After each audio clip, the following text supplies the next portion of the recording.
I'm admitting everyone now.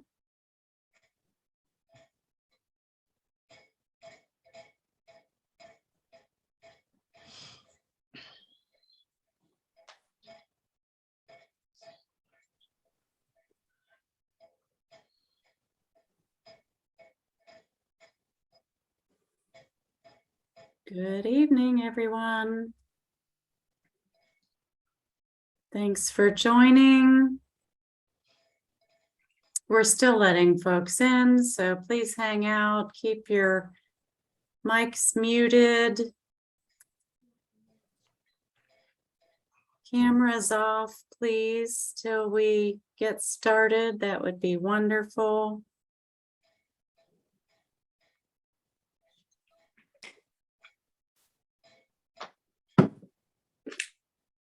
We'll start in another few minutes till we let some folks in. We'll do some announcements and then we'll get our very exciting and powerful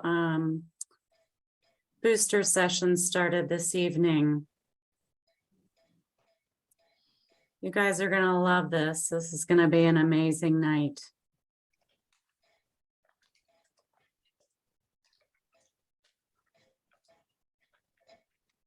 I'm going to turn on our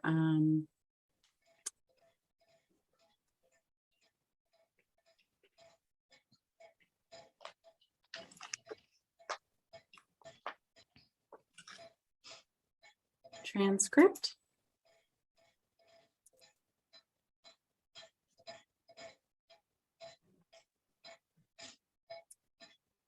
Thank you all for joining. If you could please do me a favor and stop your videos, turn off your cameras and mute yourselves so that we can be sure we hear everyone. And I'm going to get us started while we're still waiting for a few folks to join us. You'll see we have access to the chat box tonight. Feel free to drop a message, say hello. I'm going to start while we let people in and just give a few announcements about this session tonight and about other things that we hope you'll find interesting and helpful. As I said, today is July 21st, and we're here to talk about tackling those disparities in transitioning to adulthood. We have 4 amazing speakers and panelists here with us tonight, and we're really excited to have you all as well. Don't forget, at the end of the session or close to the end of the session, we are going to ask you to give us your input on how tonight's event was for you, and we want your honest opinions. So we'll share this link again tonight later in the chat, so you can pull it up and save it on your computer for later completion. And for those of you who don't know me, hello, my name is Amy Clausen. I'm here in Northern Ohio as a family support specialist with Ohio Family to Family. I have a new phone number, which is shown on this slide, and my email address can be found here. I am one of 3 family support specialists in Ohio with the Family to Family grant.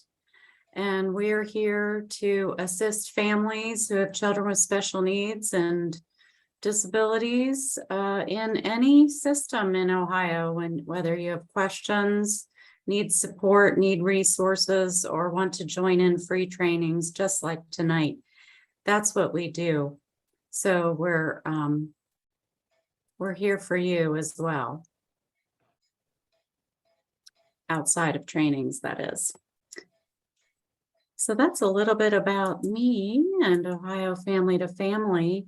And we also have our Ohio Parent to Parent program, which is a parent to parent matching program And Jenna Wells and her contact information is listed here. We often take calls where families want to be connected with someone who has a similar experience to their unique experiences. And we train other support parents to be matched with a referred parent. Again, this service is free. If you know someone who wants to be a support parent or who needs to talk to a support parent, please give Jenna a call or drop her an email. And of course, tonight and all of our booster sessions would not be possible without thanking our planning team. I don't like to work alone, and I hopefully never do. It's against my innate state of being as a human. And I just want to give a shout out to all of our planning team tonight and in the future. So check them out in the future as well. A few quick notes about our upcoming transition booster sessions. Our next one will be in person here in the Cleveland area in Independence. On September 29th, we're going to host a housing session for families and professionals and children of all ages to come and learn about what housing options exist in our part of the state, and some of them exist in other parts of the state as well.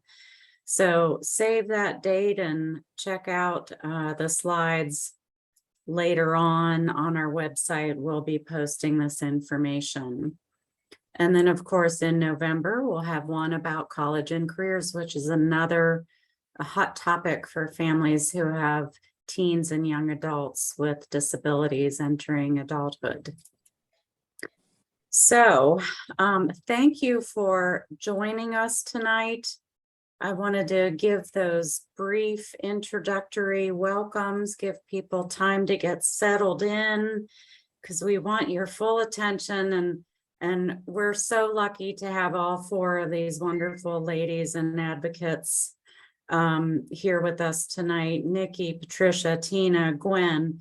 They're going to tell you all about themselves here now, and I'm just really proud to know them and honored, and we're all going to learn so much from them tonight. And don't forget, I think we're going to have a round 2 conversation, so pin that in your hat, and we'll get on with it for now. And I'm going to admit one more person, and I'm going to stop the share and now hand it over to Nikki and her team. Thank you, Amy, and thank you to the whole Transition Booster team for inviting us to have this important conversation and share some wisdom that we've all gained on our journeys. My name is Nikki Montgomery. I'm a program manager for Family Voices National. I am also the mom of a child who has autism and a rare genetic condition. He's 10 years old. So we are gearing up to start the transition process, really, and it's never really too early to do that. The special thing that I'd like to share with you about my son today is that even though he's 10 years old, he really wants to be an astrophysicist. So he studies all things about the planet, the planets and the solar systems. But I wanted to introduce also Gwen, Tina, and Patricia. So I'm going to have you start, Gwen, and just tell us a little bit about who you are, where you're from, and a little bit about your child and something special about your child. Thank you. Thank you for allowing me to share. I'm Gwen Pearson. I am a board member of Our Tribe, which is a grassroots group in Cincinnati that supports and promotes justice and equality for the Black autism community in Cincinnati. I have a son, Maxwell. He is 21 years old. And now that he's able to drink, he really loves showing his little ID so he can get his little drink on. So the one thing that I want to say is that for Max, and I hope I can hold it together here, is that he has far exceeded expectations when compared to the evaluations that we got that not seem promising. He's far exceeded the expectations. Thank you. Thank you, Gwen. Tina, can you go next and introduce yourself? Hi, I'm Tina Dobbins. Can you hear me? Yes. Okay. I'm Tina Dobbins, and I'm a mother of 3 sons. My youngest son, William, has Down syndrome, which is his main disability, but he has multiple other disabilities. He's 25 years old, and we're still navigating and learning different things, and we have been able to get past some things and keep looking forward to more positive things. And I'm up here in Northeast Ohio. Thank you. Thank you, Tina. And Patricia. Hi, everybody. I'm Patricia Parker. I'm a parent of an adult. He's 32. His name is Matthew. Matthew has autism, epilepsy, and Matthew has self-interest behaviors. We're always managing his behaviors. We are always managing his sensory needs. I have a nonprofit called Reach Services. I provide information, education, and support to families of individuals with disabilities. And if I have to say something about Matthew, Matthew has the best sense of humor. When he laughs, the whole room lights up. And his personality is so wonderful that I almost forget that he does have autism. I focus more on who he is versus his disability. So. Lovely. Thank you, ladies. So we're going to kind of dive right into this conversation about transitioning into adulthood, because that's what we're all here for tonight. I'd like for us to dive into first what some of those biggest challenges were. So Gwen, if you can talk a little bit about what you encountered and what those biggest challenges were for you and Max. Okay, and I'm going to speak on healthcare in that transition. Max is adopted, and with his adoption, we had Medicaid. And so when he turned 21, the Medicaid stopped. And we also had private insurance as well. So since he's not in school, we ended up having to get a COBRA, and which he's working, so he's able to help pay for that. But he also was approved for SSI. So with that approval, we are assigned a SSA coordinator. And our first coordinator was extremely aggressive, and just meeting her and Max got so stressed and all of this, and I did not get any help from her to start initiating the Medicaid again. So we get a call and we get another person that's taking her place. And my husband asked, how we do this. And he said, oh, I can take care of that for you. So when you're going through the system and you don't know what questions to ask, because the lady told me that I needed to call this person to get it done. And here I get a whole different person. And he says, oh, I can take care of that for you. We went 4 months trying to get in. This guy had us approved in 6 weeks. Wow. So a lot of it is that we just don't know what questions to ask, just to move on. Mm-hmm. So that's kind of my take on that. To even hook up with your parent-to-parent group, someone that has already gone through these changes, these challenges, so that you can match up the needs that you have and figure out how to navigate to move farther. I love that. Thank you, Gwen. And that healthcare part of it can be so complicated. That's a passion of mine. And I work on a project where we're building a national resource center for healthcare transition with Family Voices. So we're hoping to help to get resources together that will help with those things. But that also tells me how important it is to get the right worker too, right? To have somebody who can actually connect you with getting things done. So that's important too. Can I just say one other thing? Sure. Which we found so important, and we enlisted an attorney to help us set up a special needs trust, to tell us how to make sure our monies are in the right place so that he can be approved for services. So I just wanted to share that if we had not done that, he would not have SSI. So Wonderful. Thank you. And Patricia, please tell us a little bit more about the challenges you faced and what the biggest thing that you wanted to share is there. Sorry. The thing for me was I had a lot of experiences with navigating the IEP, the individual educational plan. And, you know, I had a lot of supports. I was in parent groups and so forth, but I did not have a clue once Matthew transferred over to adult services what the ISP was, the individual service plan. And that was very, very tough. Being able to navigate an educational plan plus a service plan, being able to understand what the assessments and how important those assessments were, because they drove the services that Matthew got, and it drove the resources for me to pay for those services. And so there was not a lot of information for me when I got into adult services.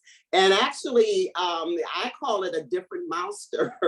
And I actually struggled. I struggled very, very heavily just knowing how an ISP worked. And most of my information came from professionals about the ISP, but they weren't very family friendly.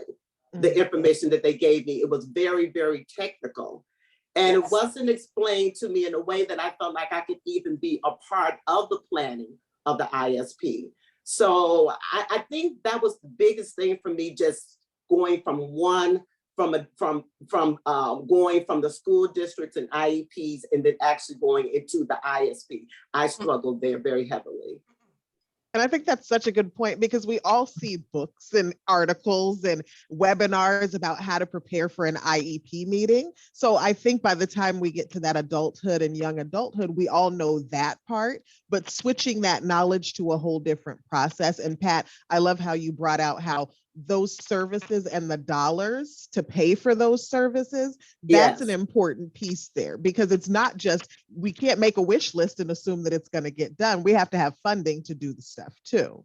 Exactly, because, you know, who's going to pay for what becomes very, very important. You know, when you're in the school, they're paying for services, but once you're out of the school and you're looking for services for your child, and you don't understand how to navigate that, that can be a very, very scary process for families. Thank you for that. And we'll come back a little bit later and kind of talk about some of the things you learned and the things you want people to go away with afterward too.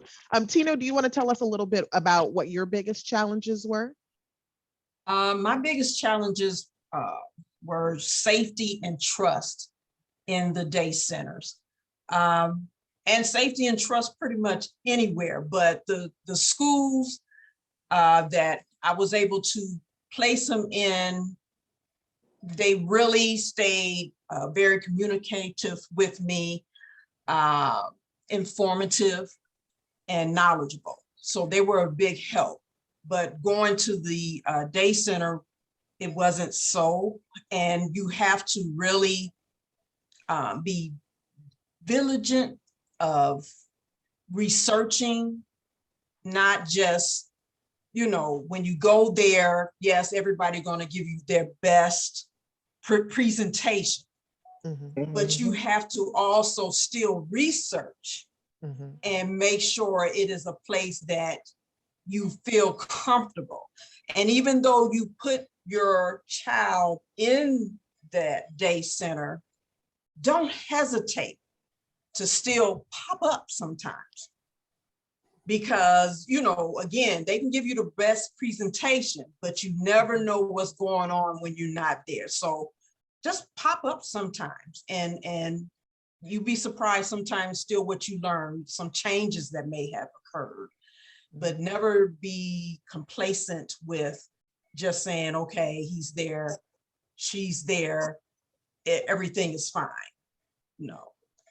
I love that advice. I mean, we think about that for school age children too, that we want to check them out during the school day, but how some of those things don't end when adulthood begins. And so it really is important to continue following up and checking on that safety issue. Thank you, Tina. I love that.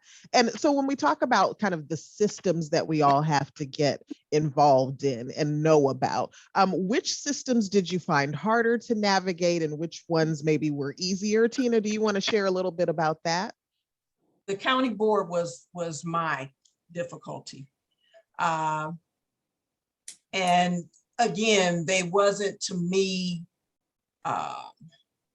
friendly, family friendly. And they wanted to be so much letting you feel that we're here to help you, and then you're not getting that help. And that became very frustrating. And it's even more frustrating when my son is very, when I listen to different groups and people, their child do this, they can do that, they can do this. And I just felt like I'm on an island by myself because he can't. And so again, if you don't know, they're supposed to be there to help guide you through, and I didn't get that. So the county board was my issue. Okay. And was there anything that they did do well that you wish they had done more of, or was it more that you just felt like you didn't get the help you needed at all? At the beginning, there were some caseworkers that did well. Okay. And they were fighting for him, that I can say. But as he got older, and then caseworkers changed, and when it came times to start transitioning over from child to adult, it became the biggest battle to me, and when you look at him and you see him, you saying, how do you not see that he can't take care of himself? Whereas they just felt, oh yeah, well, there's really nothing wrong with him. Okay. And, I've heard now more than once that turnover in some of these systems becomes a problem too. So I think that's another thing we can think about as a challenge, is that turnover in those systems. When we feel stable with somebody who's a good advocate and that changes, that can really shake the foundation that we're trying to build from too. So thank you for that, Tina. And Patricia, do you want to share a little bit more about some of the difficulties too for you and the systems that you've dealt with? Yeah, I would, I think I will focus more on trying to make sure that Matthew got the services that he needed. And I found that some of the assessments were not very family friendly. I did not really understand what information they were looking for. And I was able to, it was very difficult because if you do not understand an assessment, then you're not going to be able to give the information that will really, really clearly state and show the needs of your individual. And I'm going to give an example. For instance, they might ask me, is Matthew verbal? And I would say no. And then they would say, well, he does know, I hear him speak with some limited expressive communication. But I would say to them is that in some situations, Matthew is completely nonverbal. And if he cannot be verbal and at every given time consistently, then I'm going to respond no to this question. So I think the thing is that some of the evaluations do not allow you to deal with the individualization of your individual with disabilities, which makes it very, very difficult when you are trying to get the services that you need based upon these assessments. So I think the thing was that I had to really learn how to make sure that if I didn't understand an assessment, ask in advance, can you send it to me so I get a chance to read it over? I may need to ask some other individuals about the assessment. I needed to make sure that I was answering the questions and making sure and giving them a complete picture of Matthew's needs. So I again would focus on assessments again. for services. I love that. Yeah, I mean, that's a fantastic tip. Like when we talk about IEPs, again, we talk about, do you read it beforehand, get a copy in advance so you can be prepared for the meeting. I think that same advice and applying that to the types of assessments you're getting is a wonderful piece of information. And then that idea, the example you gave about communication, when you say verbal, what do you mean by verbal? Is that person capable of uttering sound versus is that person able to communicate their needs? And those really are two different questions. So I appreciate that, because we have to understand what it is they're trying to figure out to understand his need too. Thank you. And also just one additional point, I'm not going to be long, but when you look Sure. at assessments, you have to look at what the needs are in the home. You have to look at what the needs are in the community, what the needs are in the adult day service program, or even at school. And those needs change. The needs can be very, very different in those areas. So, I try to tell parents, when you're doing your ISPs or you're looking at assessments, make sure that you're looking at all the areas that your individual is going to be partaking in, because you do have to take all of that into consideration, that those environments are not the same and the needs are going to be different in those environments. And absolutely. And you really need support for the ones where you need support that's going to meet the greatest challenge, right? So that support can't be light when at home, and then you need it to be bigger and greater in the community. You have to go for what that greatest need is. And I think that's really important, because that's an area where I'm sure, Pat, you've had to push people to say, no, I need more support in this setting. So if you want to, you can share a little bit about the kind of pushing you might have done in that area. Oh, well, I had a very interesting meeting where we were looking at Matthew's ISP, and Matthew was requiring a one-to-one. And I was actually spoken to by the organization or who was providing services for him to say, can we adjust the ISP based upon the services we can provide versus the needs that Matthew had? And I was very shocked, because, the ISP is driven by Matthew's needs, his strengths, and his needs on both sides. And I was shocked that someone would verbally say to me, based upon dollars, can we address the ISP, make changes on the ISP based upon dollar amounts? And so, it really, really was a wake-up call for me. It was really a wake-up call to make sure that I am Matthew's voice. And it's very important for me to advocate on a level for him to get what he needs in a consistent manner.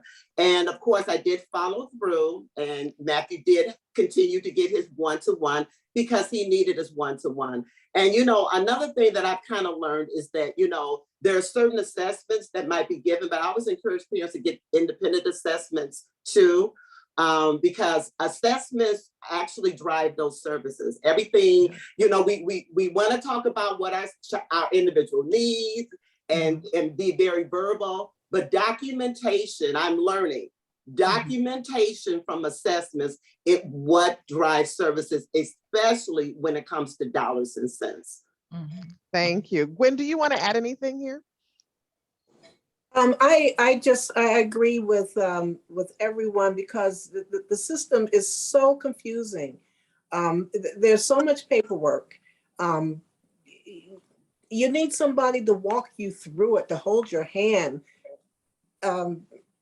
So I concur with everyone, what everyone has said there. Thank you.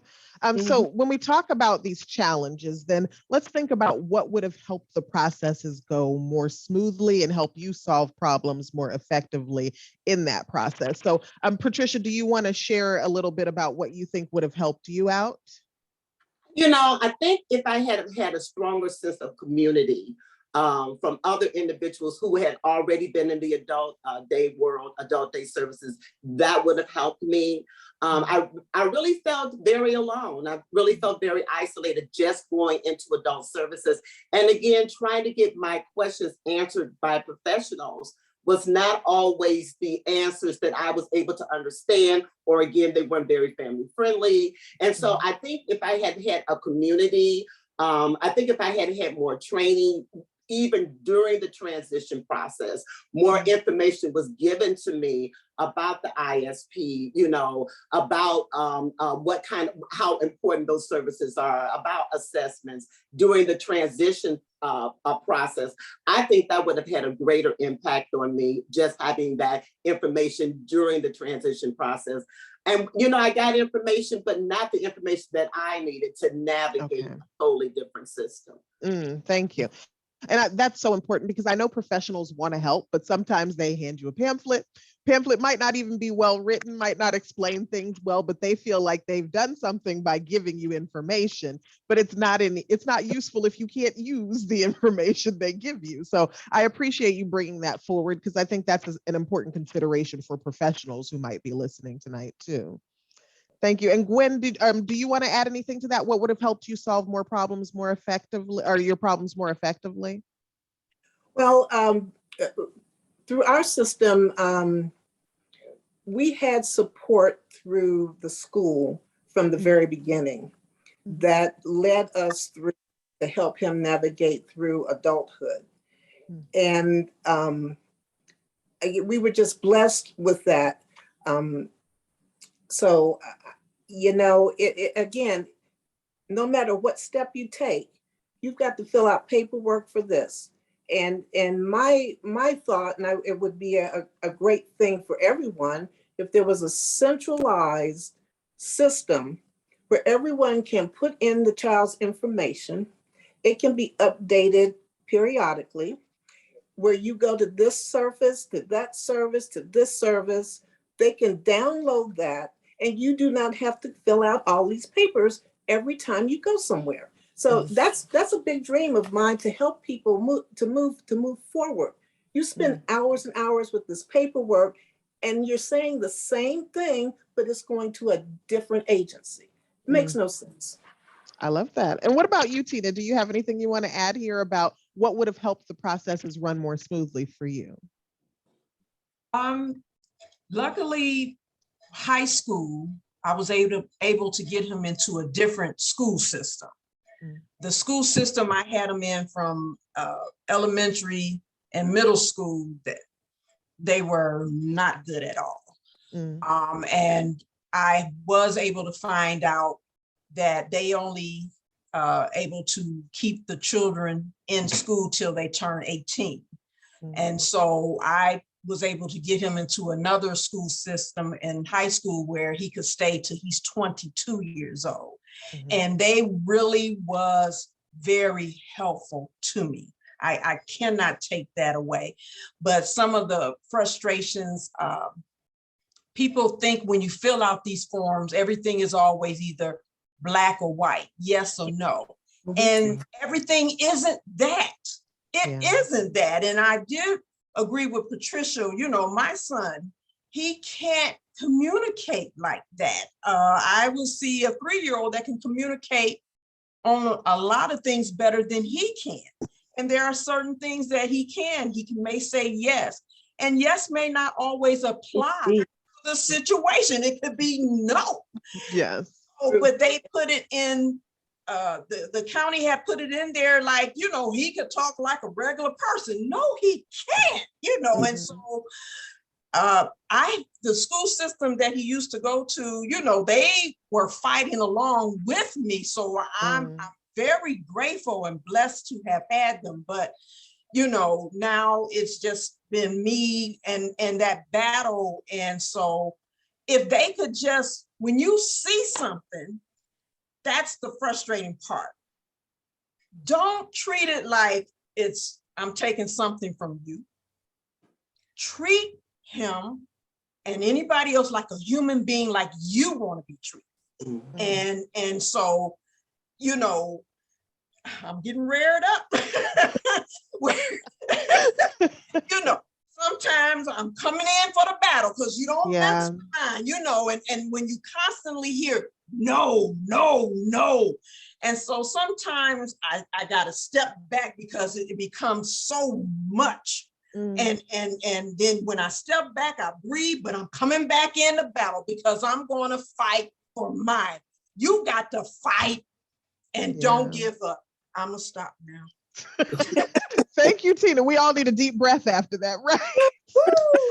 But really, but we shouldn't though. Like that's the part that bothers me so much, that yes, we have to fight. Yes, we have gotten geared up. Yes, we have battle gear and armor, but should we have to? That's Like right. it shouldn't have to be this difficult to navigate. And the Right. system should be easier. And thank you for the note in the chat, Amy, that Family to Family can help navigate with that paperwork and all of that stuff, because it's great to know that someone is there to help you and walk you through it. But it shouldn't always have to feel like a battle, and it does so often. So I appreciate that, Tina. Thank you. Now that we're kind of talking, the topic tonight is really about disparities. Obviously, the panel here is all Black women. I want to ask you, how do you feel like that has impacted your journey? And do you feel like it's made things more difficult, or how has it affected the challenges that you face and the challenges you see for your child as well? Tina, do you want to chime in for this one now? Or do we need a moment to calm down? We good? Well, might as well while I'm on the roll. All right, let's go. And my thing was, I was able to run across different organizations to help me navigate also. And I don't, when you say different disparities, and we're gonna, I did see, I don't want to just totally say yes, they're, you know, as a Black person, that he's being treated differently than a white person, but it was there. Okay. It was there, and it became even more clear when I would have a lot of different Caucasian people, and you know, I'm in these other meetings or just different activities I would take them to, and they would be like, you know, oh, I'm getting this, aren't you getting this? You know, no, well, why not? You know, and you could see that their child is much better at communicating and doing different things than he is, and they were lost, and they were nice enough to, you know, they would recommend, well, here, contact my person, you know, and things like that. So it's like, yeah, you see the situation, and you're trying to also navigate and work through the process. So, and it shouldn't be, it really shouldn't. And one time I even went to a meeting, and I'm sitting there and listening to them talk, and I remember clearly that the one of the head ladies on the board was like, oh, well, just tell them no, say it nicely, but just tell them no. Well, no is no. Don't, you know, nicely, but if he needs it, and you see that, you hear that, it shows. I don't want to hear no. And it sounds like what you're talking about here, first of all, is the denial, but also not having access to the same information about resources. So, you know, not knowing what's out there. And a lot of times I think even this comes in because the resources are not in our community. They're not located in our community. So we've got to go out and find them versus them being nearby someone. So that alone can change the level of access we have. Anybody else want to add here? Like, how do you feel like the experience as Black women, and also all of us having Black sons, how does that affect how you navigate transition? I think for me, and I'm just going to agree with you 100%, Nikki, is that I've been in my community for 35 years. And so I definitely had a struggle being able to find the resources and the information and the support within my community, and not just in adult services, also when my son was in the school district too. And so I definitely had to travel outside of my community. And when I did, I didn't see people who looked like me. And so even though I did it to get the information and get the resources, it still was very, very difficult being able to ask certain questions in meetings that I knew probably that community was not even dealing with. Right. some of the struggles that I was, and I just did not feel comfortable. And a lot of times people knew each other within the community, and I was very quickly identified as an outsider because I wasn't in that community. And so I think that was probably one of the toughest things that I had to experience as being a Black person. And then I think too, even I wanted to be an effective member of the ISP team. And many times not having anyone there of color, I just sometimes did not have that connection that I culturally, that I felt really would have made it more easier for me to share some of my concerns and share some of my struggles. And so I think many times it was that connection was not available to me being an African American, and sometimes navigating these different type of services and programmings and stuff. So yeah. Thank you for that, Pat, because it does take a certain level of vulnerability to go outside of your community, to be an outsider in another community, asking for help and information. And that alone can be a difficult task. Not only that, but there are barriers like transportation and time and care and all of those different barriers that we can have having to go out of our communities into other communities. So I appreciate that, because it's harder than it looks to just show up, you know? So yes, anything you want to add here, Gwen? I agree. You know, when Max was first diagnosed, you know, my thought was, you know, I don't want him labeled. I just did not want him labeled. And the lady at the disabilities office, she told me, I understand. However, if you let it go on and you are not diagnosed, it's going to be so difficult to get services, to get help. And I in my head, I thank her every day for encouraging me to go on and get the testing done and all of this, because it has just paid off for us with the services that have been provided. So. I have a colleague who's an autism researcher and also a social worker, and she always says, you don't want your child labeled, but they're being labeled. They're being labeled as lazy, as difficult, as something. And that diagnosis actually gives you the label you need to get help for your child versus the other labels they might be given. So I always appreciate that. Thank you. Too. Thank you. Okay, so let's so thank you all for sharing that. I want to talk now about victories. Like, let's talk about what's good, because you all are a sign that success is possible, right? I'm looking at y'all because I got my 10-year-old ready to start this transition process. So tell me what you learned and what you wish you had known sooner too. Tina, can you start us off there? What have I learned? Again, don't give up. And you will get frustrated. You will get mad, but don't stop fighting. Don't do it. I was looking at one of the comments here, and one of the persons said, even as a single parent, and I understand, I am a single parent, and you know, it wasn't easy. I was blessed to have family that would help me along, but still, I'm the kind of person I still try to just do it myself. But and you feel alone. Like I said, I would go to a lot of different meetings, and I would hear how, oh, this person's, you know, child can do this and that, and I just felt like, yeah, but mine can't do this and can't do that. But you're not alone. And sometimes you have to speak up, and then you be surprised somebody is listening and hearing that and like, oh, okay, yeah, I can relate to that. And so just try. And I'm grateful for this forum, because we are trying to reach out to let others know you're not by yourself. And not just as women, there are some single fathers out there, you know, and they're trying to navigate issues and learn things as well. So, and what was it again? Well, what did you learn, and what do you wish you knew sooner? I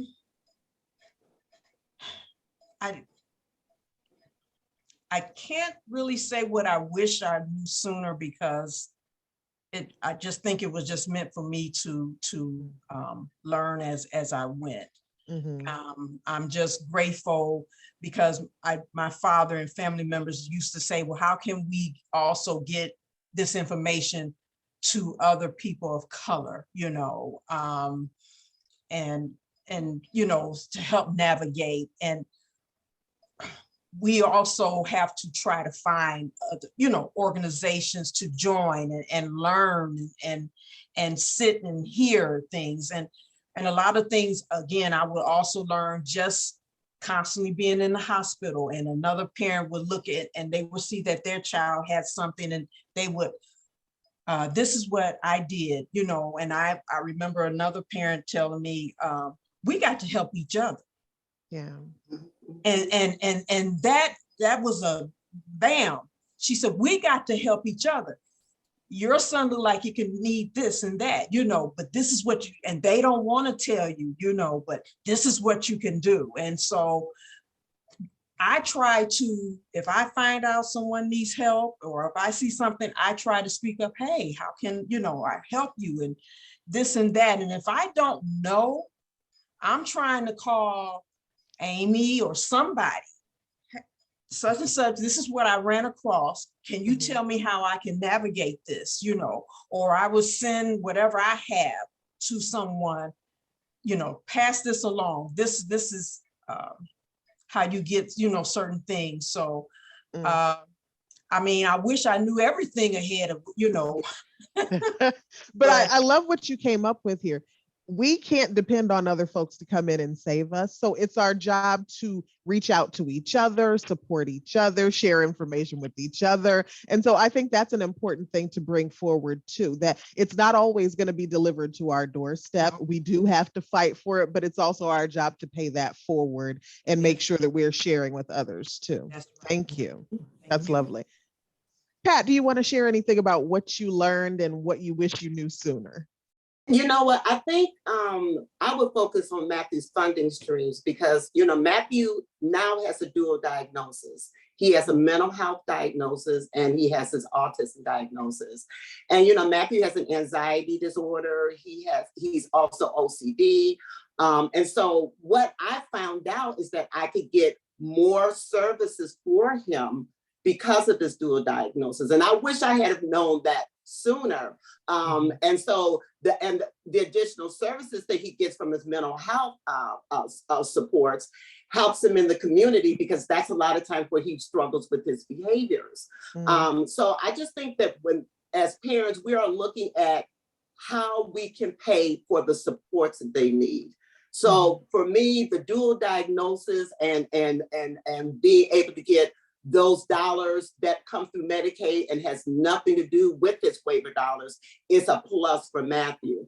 And I think the second thing that I learned is being able to coordinate with my ISP, and we are ISP team, and we are working in unison for Matthew. We are working with him being the nucleus, and we are focused on him and what he needs. And that's the biggie for me, because when I would come to the meetings, Matthew has a behavior specialist, he has an occupational therapist, he has a speech therapist, he has a physical therapist. We have a lot of different people on this ISP team. But now I've been able to learn how to take each one of those individuals and focus on what Matthew needs and how they've been able to tailor-made their services just for him on his ISP. So I think that that's just made us a very powerful team over the years. So I think that's one of the things that actually I have learned and wish I had known sooner, how to navigate his team a little bit better. Yes. And I've heard Pat speak many, many times about this. Pat and I know each other well, but that idea of Matthew at the center, I think that's so important. It's not about what each organization thinks that they want to do or what each provider wants to do. It's about what meets his needs and gets him to be the best he can be in every environment he has to be in. And I really appreciate your focus on that. Gwen, do you want to add here what you wish you knew earlier? Okay, well, yes, I would like to add, God works in mysterious ways. When we moved into our house, we did not know that we were in a school district that had one of the best special needs programs. So Max didn't join us until 10 years later. And then, we were talking about high school. And so he's in a community that has one of the best special needs sessions. And so sometimes you might want to, while you're younger, to research your areas and find out this information, because it could really help maybe to move into a school district that has had great success. So that's what I'd like to share. Love that. Thank you. And so as we're starting to kind of close out our conversation, although not entirely, what advice do you have for families whose children are getting close to that transition age? I know for myself, my child is 10. How do I get started? And there are some things I have an eye on already. I know because he has 12 medical specialists, I'm going to have to work on that healthcare transition, and I'm thinking about that. But I know there are probably many things I haven't thought about yet. So what advice do you all have for families whose children are coming into that transition age? And when do you want to start us off here? Oh, okay. Well, what I'd like to say is that our children, no matter what they're going through in their head, there's a part of their brain that is functioning at such a high level. And by introducing different things to them, you end up finding what they're really good at. And just examples, when my son was 1, his godmother gave him a drum set. He's played drums with no lessons. He is, all over the place. He wanted to play baseball and he wanted to pitch. And I'm like, oh my God, he can't even sit still. And here he was one of the best pitchers. And now he's bowling perfect games.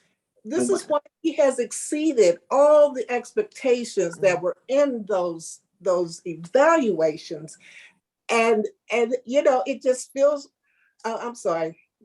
Do not apologize, man. We're over here clapping with you.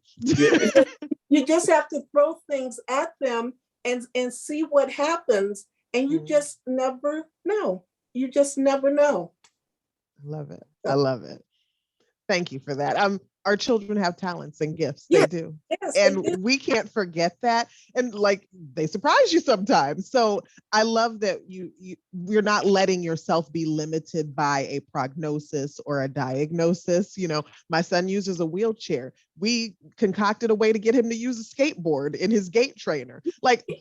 He asked for a skateboard. I'm like, what do you want a skateboard for? But because he asked for it, we had to figure out a way to let him use it, and he was able to use it. So the ideas, we have to be more creative and be very creative on their behalf. Yes, I love that.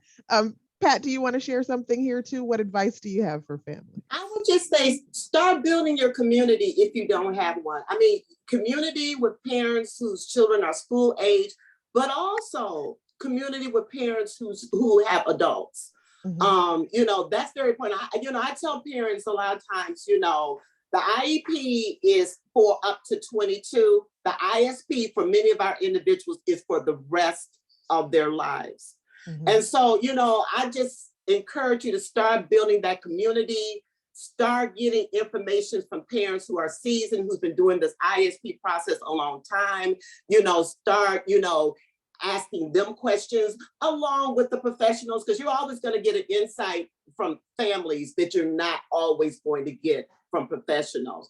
But I just say, start building that strong community on both sides of the spectrum, not just totally focus just on your community with IEPs, because I promise you, once you get in adult services, that community is going to change and you are going to want to have those connections there. Love it. Thank you. And Tina, what about you? I concur. Start early. The minute my son was born, and I didn't know he had Down syndrome until he was born, but it became, what do I need to know? And just started trying to find what kind of activities, that will help teach me along so I can help teach him. And, you know, we're scared. You're going to sometimes be scared to let him do things or let her do things, you know, like you said, like, oh, well, now, wait a minute, he can't do that. And, oh, okay, yes, he can, you know, and set your level. Don't set it down here, because you'd be surprised. People want you to start down here. You set it up here. They may not reach up there, but don't never leave it low. You always set high. You set the goals for high. You work for high. And then you get as far as you can. And try to get with, yes, communities or parents, and that word communication is a very powerful thing, because as long as I'm telling you something and you can pass that good information along, and it spreads and it's, I'm not a flower person, I'm a plant person, so it just keep on blooming, you know, and it keep on going and rolling. But don't set low, set it high, and let them blossom.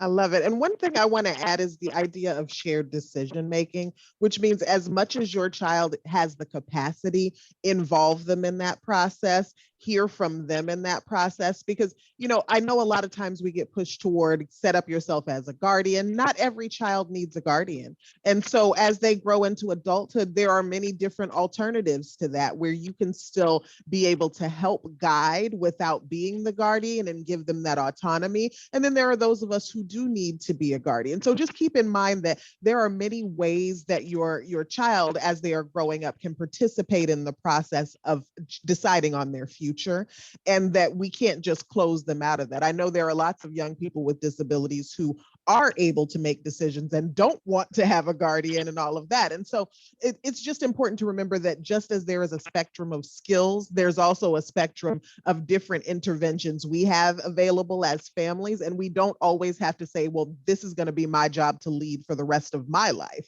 It doesn't have to be like that. There are different levels there. So I appreciate the wisdom that you all have shared so far tonight. And I feel like we've gotten geared up, we've gotten fired up with you, Tina. And we know it's a fight. We know it shouldn't have to be, but we know we have to stay informed and then stay ready to support other parents as well. So I just appreciate the wisdom you all have shared, which allows us to support other parents in different ways. And this is something that we can all carry out into our communities too. Like we said, it doesn't always come to us. Sometimes we have to be the bearers of that information and carry it back to others. So I appreciate you all for the wisdom that you are carrying out into our community in this conversation tonight. Thank you. Thank you. Amy, I'm going to invite you to hop on for a moment because you wanted to share a little information with us. There you go. Amazing. I wanted to jump into the screen and just sort of scream yes, because unless if we give voice to what needs to be changed, we can't help make the change. Mm-hmm. So what you're all saying tonight is very impactful, and there's going to be several of us watching this video again and truly inspired many people, I hope, tonight to rethink and redo and renew because of you. So what I'm thinking, and I thought of this before you all even started talking, was it would be great to have a round 2 conversation where maybe we get into some more conversation as a community, welcoming others in the community. So I don't know if you all are game for it, but folks who are attending and participating, we're going to welcome you to ask questions now. But also, please put your name in the chat if you're interested in joining us for round 2 of tackling disparities and what we can do about it. So the round 2 would be, let's continue the conversation. So drop your name in the chat. Thank you, Jocelyn and Kim. Yeah, let's do this. So, You want to be on? Okay, go ahead. so what we want to do now is go to the chat questions. Are you all ready for that? Sure. Hi. Hey. Hi. Say hi. Thanks for joining us. He was on upstairs, but this is my Maxwell. So Oh, proud hi, of Maxwell. Hi, Maxwell. You're Why a are you so star. I'm very tired. I just got off of work and I'm trying to stay with myself. That's all. Thanks for coming and sharing, son. You're welcome. You can go. All Yeah, right, thank you. Lovely. So I'm looking at the chat, Amy. Let's see. I see a couple of comments in here that let's see. I see Jocelyn saying we have to be bold about our experience as members of the Black autism community, and that's the only way we'll see changes. I think that's really important because there are some unique challenges that we have to deal with, especially when we're talking about behaviors that might be disruptive in public and what that means for police response and things like that that may be a lot more sensitive to our community. I think that's one of the points I think of. But are there other things, Gwen, I know with your group, are there other things that you all work on and advocate for specifically about the Black autism community that you'd like to share with us too?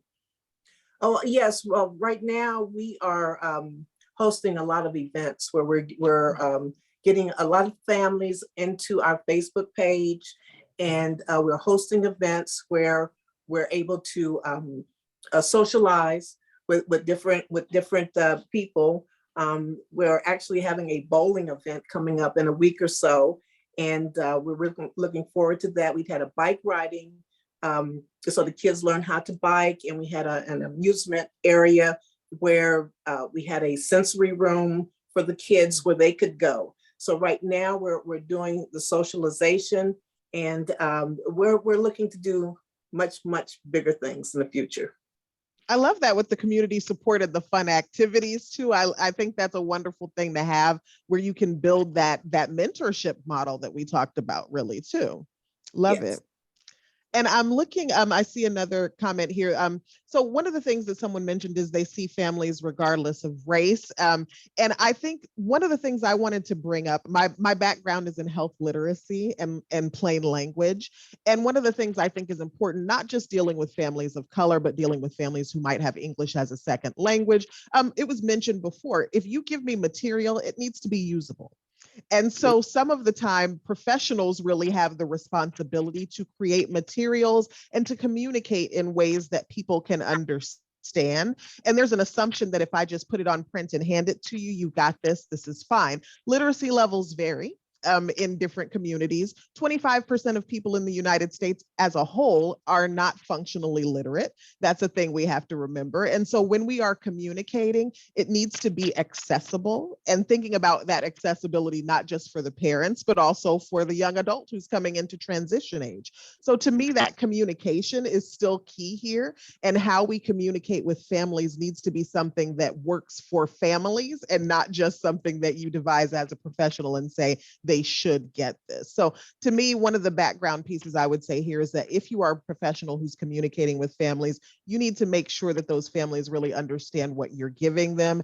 There are methods that you can use like teach back and talking to families and communicating in ways that are accessible to them, because you might think, some people think they're serving everyone equally, and they're really not, because what they've developed is not for everyone. So I just want to flag that for those of you who do provide professional services. is that communication is key, and it does differ across cultures in a lot of ways. So if you're not keyed into that, you may be missing something very important about the way you're communicating too. I did see in the chat, Ms. Jocelyn asked if she might just be able to give a little bit more information about our tribe. She's one of the founders, so I'm asking permission that she might be able to say a little bit.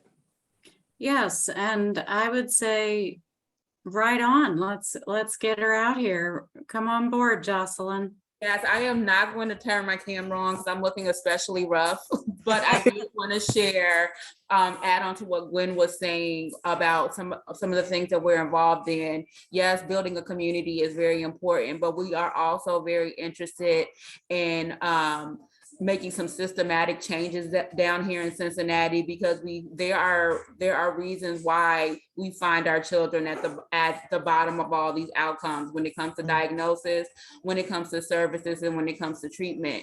So we have partnered with Children's Hospital, and we're going to talk specifically to the Black community and learn from this community the ways in which they have noticed gaps in healthcare, in education, and in other systems in which we find our children, so that those gaps can be met. And that's something that we're really excited about. Lovely. That's powerful, and I'm so glad you said that.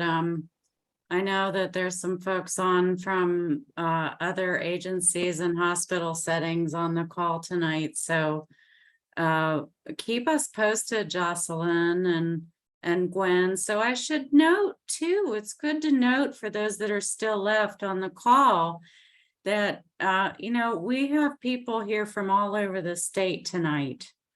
And, Gwen and Jocelyn are from Cincinnati. Patricia and Nikki are from here in the Cleveland, Northeast Ohio area, and Tina and myself. So I think that if we could come together again in a round 2 conversation, we'll just all be better for it. And there's always room for improvement, in all of our systems. Anybody who's part of a system, a healthcare facility, a county board, Medicaid, whatever it is, we always have to listen, always. And of course, we're here for the families at Ohio Family to Family, so that's what's important here. Yes. Someone else asked another question on the chat, and I'd be interested to know what you think. A lot of systems tell families that at the age of blah, we'll need to start thinking about transition to adulthood. I want to hear from the moms, the heroes tonight, you 4, what you think, not what the systems tell us, but when should a family who has a child right now start thinking about some things to transition their loved one to adulthood? I will. Go ahead. Sorry. Everybody wants to jump in here.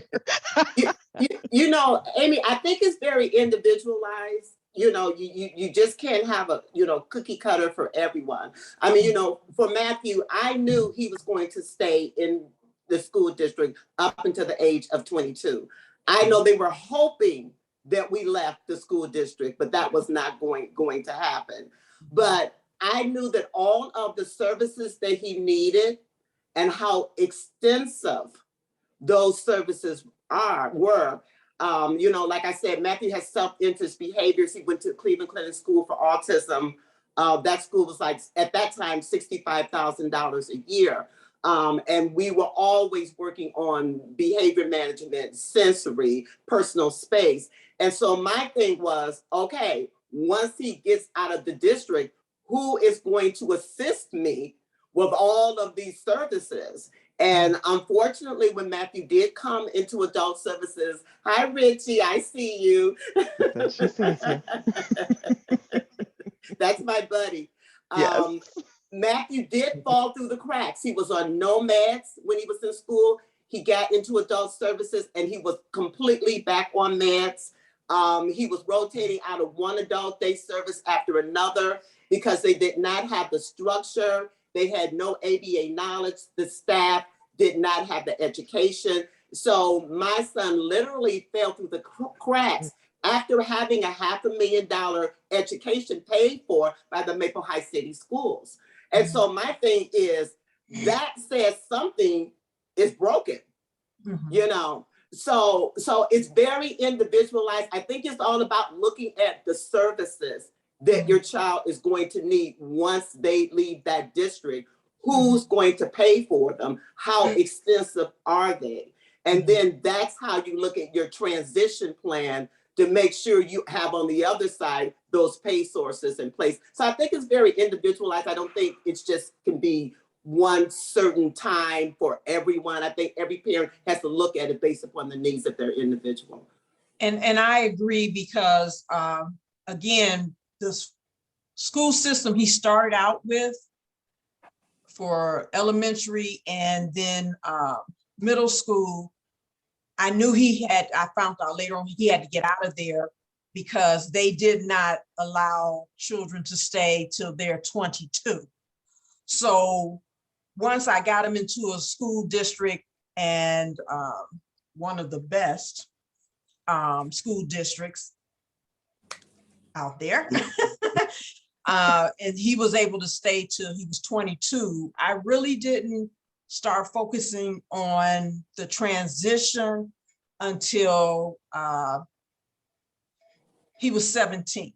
And then I started, you know, attending different seminars and information to learn that, because what I was learning then, and then you have things where things change. So if you start too early, if 2 or 14 years old, to me, especially if they're going to stay till they're 22 in a school system, me personally, I wouldn't start that soon. But like I said, when he was 17, and even though the school system, you know, stayed till he was 22, then I started attending different information seminars and learning, you know, what I needed to know. And again, the school system he went to, they were the lead. They took you by the hand and they just, you know, roll with it. So.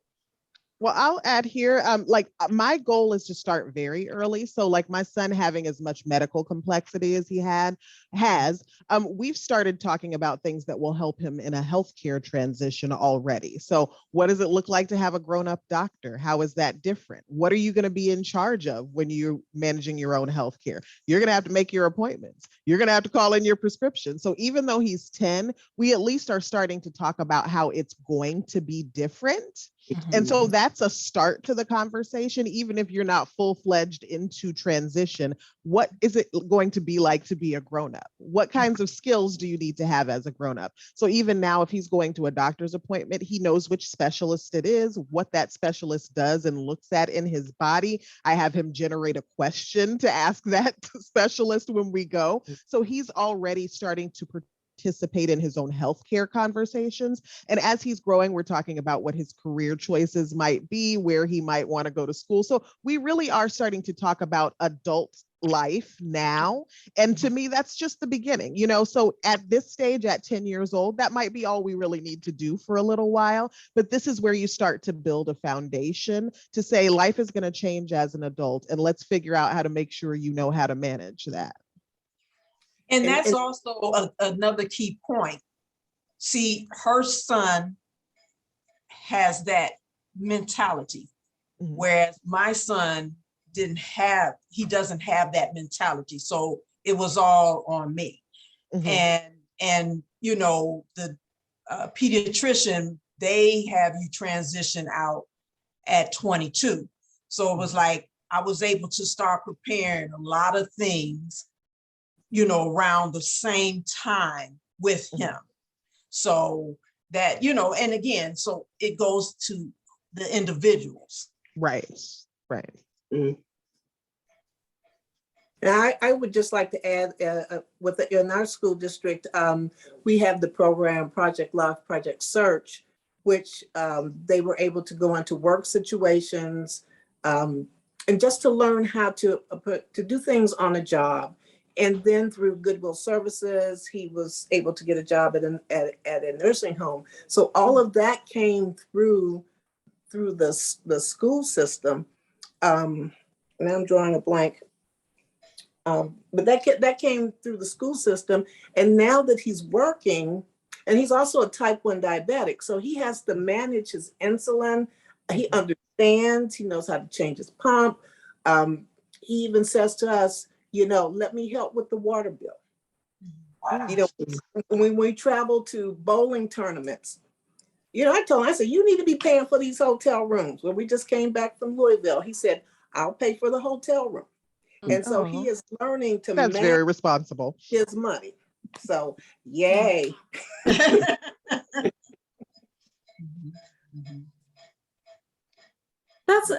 Thank you for that conversation. I think that's important to note. Transition is different for every single person and family. And we get asked this a lot. Generally 12 to 14 is when teams involved in your child's community, school, etc., start thinking about, well, what's he going to do? What are your hopes and dreams for him or her? How's this going to look? Do you see him or her living with you? Do you see him or her having a job? They'll generally start to ask us these questions at the age of 12 to 14. And I say this, if they're not yet by the age of 14 starting to ask, especially in school, those are things you should start asking. Don't you agree, ladies? So those moms and dads who are on the call yet, if your school's not yet talking about adult transition at your child's IEP meetings by the time they're 14, then it's time for you to raise that question and know that it should be. Amy, can I add here that schools can also support lots of different arms of transition. So schools can help your child learn about their healthcare needs and practice the skills they need to manage healthcare transition, in addition to like that kind of job preparation and stuff they do. So you can really work with your school team to build skills that will help across transition in different areas of transition, not just, what are you going to do once school is over? So that's a good opportunity if you start early to start building some of those skills too. Yes, skills building is the highlight of what we hope to achieve toward that vision of life after high school. So absolutely. But I noted some things that parents can do now, no matter what age, based on your input. I noted attending seminars is not age dependent. So join in trainings, and if it's not transition boosters, there's trainings like this all over the state. Start learning about how to prepare. What do I need to know? Who's a good person to network in the state? They don't always have to be in your community, but attend seminars in your community and in the state via Zoom. Consider the school district and services that you're in. I heard that loud and clear. And start building on your community.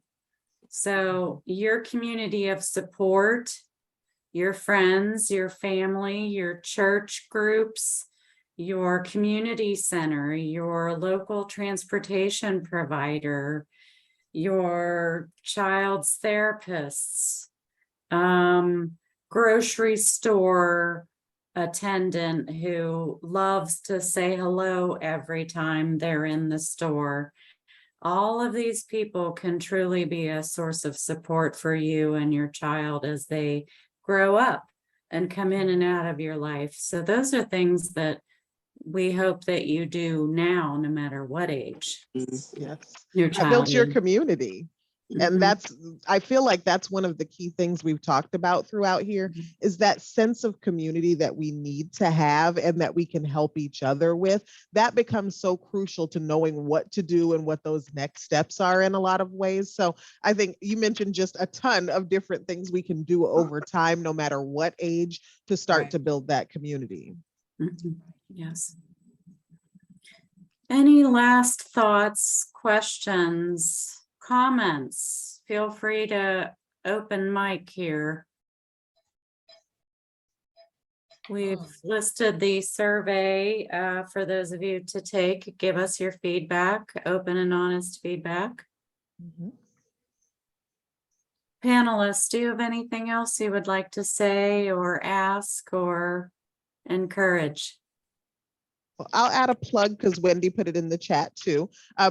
Patricia and I are co-authors of a book called We Dare Be Brave, African-American Moms and the Emotional Journey of Raising Children with Disabilities. We also have a third co-author who is Selena Miller, who runs the group Mother to Mother. So all of us have been working together in Northeast Ohio for a little while, but really it's about that journey. And so often we take technical advice and, we need to fill out this paperwork and do this thing, but we don't always acknowledge that as caregivers, we have a burden and that burden can feel very emotional. And the book really addresses those emotional needs that we have as parents and caregivers, not just the technical needs of things we need to know.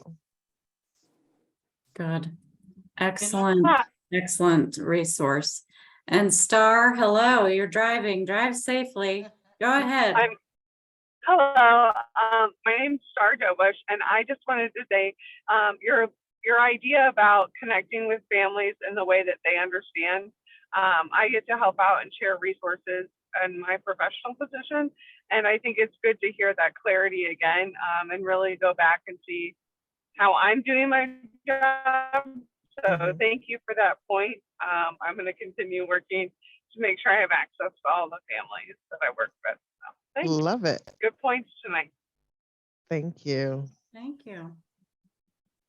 Good. I Does see someone Anne has a have their hand up hand? too. Anne. Oh, Yeah, good. I was just curious because of the emphasis on community building, and I wholeheartedly agree. And I can't remember who it was who mentioned it now, but that sometimes you experience pushback and a sense of not being welcome in community. And I wonder how you navigate that when you know that that's the right support for your child, but you're not sensing a welcoming environment. What do you do with that? For me personally, my focus is my child, and I had to go wherever I needed to go to get the information, to get the resources. And so regardless of what was going on around me, it didn't matter as long as I was getting what I needed to take back to support my son. But I also noted in my head, I wanted to take it back to my community. That's why I started Reach Services, because I understood my struggle. And I wanted to make sure that people of color within my community, I could share what I learned to bring it back. So there were some, even though I had those uncomfortable times and situations, there were a lot of positives that came out of it, not just for my son, but for my community too. And I'll add, Anne, that sometimes what happens is we just don't come back, right? Sometimes you don't get the benefit of word of mouth shared about your program if it is not culturally responsive and the people are not culturally competent. And so you could develop a negative reputation for your organization in communities where you're not responsive and people are having bad experiences. I've had them too. Sometimes I try to push in and keep going. Sometimes I say, this is not the space for me. So what you hope is that the families who encounter the services that are offered are being treated well, because if they're not, they'll share that too. So I think that's really important. We might warn other people off.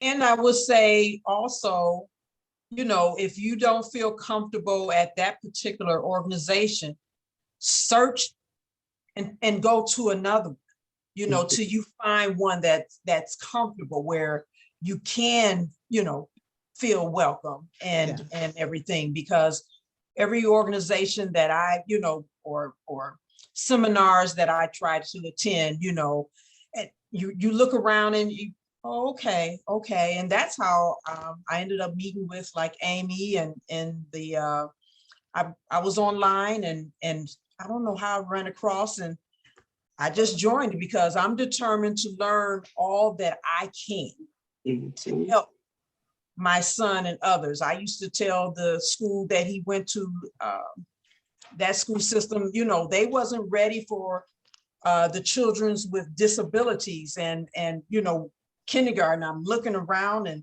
where is the books? Where are the computers? You know, everything. And I would go in there and I would tell them, I'm not just battling for my son, I'm battling for every child in here. Yeah. Yeah. It got to the point that the Board of Education downtown, they knew me because I didn't play. I'm for everybody. So when you don't feel comfortable somewhere, take what little you can and then research and find somewhere else. And that's why, you know, I was glad to see also, you know, the things that Amy and them had posted on there, those different organizations there. And my doctors, the different doctors that he attended, because it's like so many, you know, some of them, we would have discussions and they would hint at, you know, something to attend. And that Live Life, I think it's called, that magazine. Sometimes just always sitting in the hospitals, I would pick up, you know, whatever magazines that I saw had, you know, people with disabilities, and I'm starting to read and I'm trying to research what organization. That's how, in my opinion, you can move forward. Thank you. Amy and I were on the same wavelength there. Oh. Live Special. Yes.